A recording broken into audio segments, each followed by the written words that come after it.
യേശു അവരോട്, ഞാൻ ജീവന്റെ അപ്പമാകുന്നു. എൻ്റെ അടുക്കൽ വരുന്നവന് വിശക്കുകയില്ല, എന്നെ വിശ്വസിക്കുന്നവന് ഒരിക്കലും ദാഹിക്കുകയുമില്ല.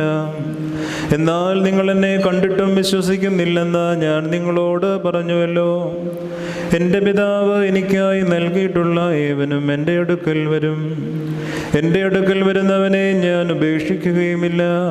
എന്തെന്നാൽ ഞാൻ സ്വർഗത്തിൽ നിന്നിറങ്ങി വന്നത് എൻ്റെ ഇഷ്ടം നടത്തുവാനല്ല, എന്നെ അയച്ചവൻ്റെ ഇഷ്ടം നടത്തുവാനാണ്. അവൻ നൽകിയിട്ടുള്ള ഒരുവനും നശിപ്പിക്കാതെ അവസാന ദിവസം ഞാൻ ഉദ്ധരിക്കണമെന്നുള്ളതാണ് എന്നെ അയച്ചവൻ്റെ ഇഷ്ടം. എന്തെന്നാൽ പുത്രനെ കണ്ട് അവനെ വിശ്വസിക്കുന്ന ഏവനും നിത്യജീവൻ ലഭിക്കണമെന്നതും അവസാന നാളിൽ ഞാൻ അവനെ ഉദ്ധരിക്കണമെന്നതുമാണ് എൻ്റെ പിതാവിൻ്റെ ഇഷ്ടം.